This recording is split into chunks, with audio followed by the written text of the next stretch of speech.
תארו, אחלה חיפה שבעולם.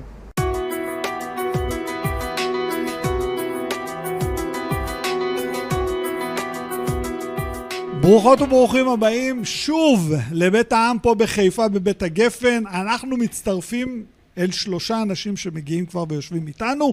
ראשון, ליעוז צ'יז'בסקי, אני אומר את השם בזהירות רבה. נכון?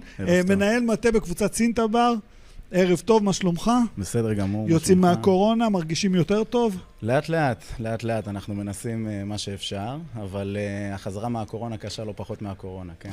תכף אנחנו נדבר על זה. ליעוז, אני אשאל אותך, הרי אתה מנהל קבוצה של עסקים, זה לא עסק אחד, הראייה שלך היא יותר מכלולית, יותר גלובלית, ואתה מנהל קבוצה של עסקים פה בחיפה, ועולה השאלה, חיפה היא עיר עצומה, היא עיר גדולה, והעסקים ככה, אתה יודע, בתקופת הקורונה קרטעו, ואז מצאו את היכולת הזאת של לעשות משלוחים, ופתאום עוד הפעם, אתה יודע, חוזרים לשגרה, אומרים, אבל זה לא בדיוק עוזר. מה מצבכם היום? תראה, הקבוצה שלנו היום פרוסה בכל רחבי העיר. יש לנו 3 עסקים בציר מוריה, 2 עסקים באזור המתחדש שצמוד לסמי עופר, ובעצם הקבוצה ככללותה נפגעה בתקופת הקורונה ברמה של ישיבה במקום, ברמה של האיכות שאנחנו יודעים להוציא במשלוח. היה איזושהי עקומת למידה שהיינו צריכים לעבור, ואני מאמין שעברנו אותה, חלק מהעסקים שלנו אפילו פרחו בתקופה הזאת, אפשר להגיד.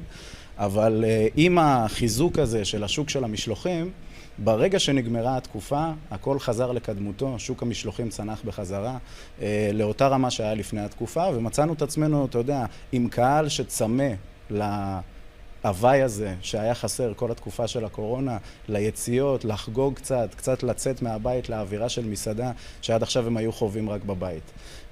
ובסוף החזרה הזאת קשה לנו.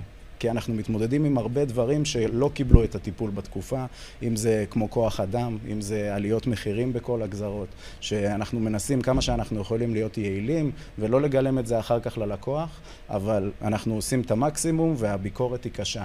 הלקוחות רוצים את אותו שירות, את אותם דרישות שהיו ממש לפני, ואנחנו עדיין באיזשהו מצב שלא הכל סטטי, לא הכל חזר, הרצון חזר, הקהל חזר, אבל היכולת עוד בעבודה ואנחנו עושים את המיטב. בוא אני רוצה להתמקד איתך על נושא אחד. תראה, אני זוכר מהימים המאוד רחוקים שלי אי שם לפני 1,000,000 שנה כשהייתי סטודנט.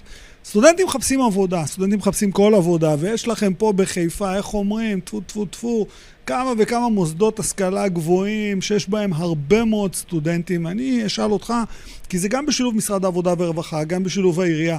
יש קושי בלהניע את האנשים לבוא, לעבוד, לתת את השירות? מאוד. תראה, היום בגלל נושא החל"תים, הרבה מהאנשים מצאו את עצמם סטודנטים ולא סטודנטים באיזשהו מצב פיקטיבי. המדינה נותנת תשלום, מסובסד מסוים, והם יכולים להרשות לעצמם לחיות בלי לעבוד. והחזרה היא בעצם שינוי של התפיסה התודעתית הזאת, של האנשים. צריך לשכנע אותם חזרה, שממש צורך ומוסר עבודה, זה מה שמביא בסוף את המשכורת, זה מה שמביא את העשייה, זה מה שמביא את אתה יודע, את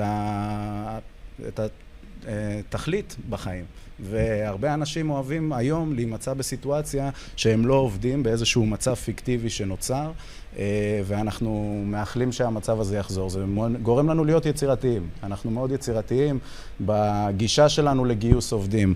אם זה, אתה יודע, שיווק מסוים לגיוס, אם זה העלאת משכורות לעובדים, שזה משהו שאתה יודע, עם העלייה בכל הפרמטרים, גם במשכורות, זה עוד יותר מקשה על הסיטואציה, ואנחנו עושים באמת את המקסימום ביצירתיות שלנו להביא עובדים. אנחנו במצב יחסית טוב להרבה עסקים בחיפה, אבל חשוב גם להגיד שאנחנו קבוצת מסעדות גדולה מאוד, ולכן יש לנו יכולת שלאו דווקא לכל המסעדות בחיפה יש, ואנחנו מנצלים אותה, אתה יודע, לטובת העסקים, כמה שאנחנו יכולים להביא עובדים, להביא שירות טוב ללקוחות, אבל כמה עזרה שתוכל להתקבל מהצד השני, אנחנו תמיד תכף אנחנו נחזור לצד השני. שירי, אני רואה. ליעוז, רצית להגיד משהו? בבקשה. לגבי הנושא שדיברנו עליו קודם, אני מרגיש שבאמת חיפה העיר מעורבת ברמה הכי טובה שאפשר לראות, אבל אני חושב שבכל זאת היינו מאוד מופתעים לראות את כמות ההפגנות נגד וחסימת הצירים. אני אישית ראיתי את זה ברמת המשלוחים שלי, בכל העיר, עם חסימה של כמעט כל העיר התחתית והמושבה הגרמנית, שהקשתה על המצב שאתה יודע, היינו ממש אחרי הקורונה, ממש אחרי כל הסיפור שהיה, וחזרנו צעד אחורה למקום אחר. מה ציפית? אתה יודע, אני חושב על זה ואני מסתכל על זה, וכשאני הסתכלתי על חיפה, וזו נקודה מעניינת, כי אני לא מכיר את הצירים ולא ידעתי על החסימות, מה ציפית שיהיה בעיר בתקופה הזאת? זאת אומרת, אתם יוצאים מהקורונה, אתם מצליחים כן לעבוד, ואני בטוח שיש לכם גם עובדים יהודים וגם עובדים ערבים, זה אין שאלה בכלל, זה כמעט בכל מקום בחיפה. אז כמו שאמרנו, מרבית האוכלוסייה באמת יודעת לחיות בצורה מצוינת יחד, ואנחנו לא רואים צבעים ולא רואים מגדרים, ואצלי בבניין יש קומה מעל משפחה ערבייה ולמטה כנ"ל, ובסופו של דבר כולם חיים בשלום והרמוניה ביחד.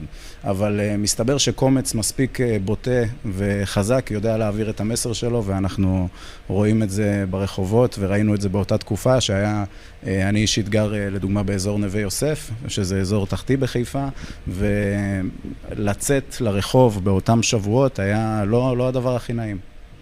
וההרגשה שלך, כי אתה גם חיפאי, נולדת בחיפה, למדת בחיפה, אתה חי בחיפה, ההרגשה שלך ביציאה מהמצב הזה, כי עוד הפעם אני אומר, מתוך המקום של חיפה, כשאתה מסתכל על זה ואתה מופתע, אני שמח שאתה מופתע, כי אתה אומר, אנחנו רגילים לחיות פה בכיף כולם, ומצד שני, אבל אתה יודע, אני מסתכל על כל הארץ, כי אני כן חייב להסתכל גם על עכו, גם על לוד, גם על עוד מקומות, חיפה יחסית, כאילו, לא ביג דיל, לא היה פה, היו פה הפגנות, הכל יחסי, אבל בכל זאת מפתיע. בכל זאת מפתיע ומרתיע.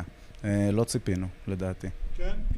האמת, אני שמח שאתה אומרים את זה, כי זה אומר לי שיש ציפייה אחרת מהחיים בעיר. הזמן עובר מהר כשנהנים.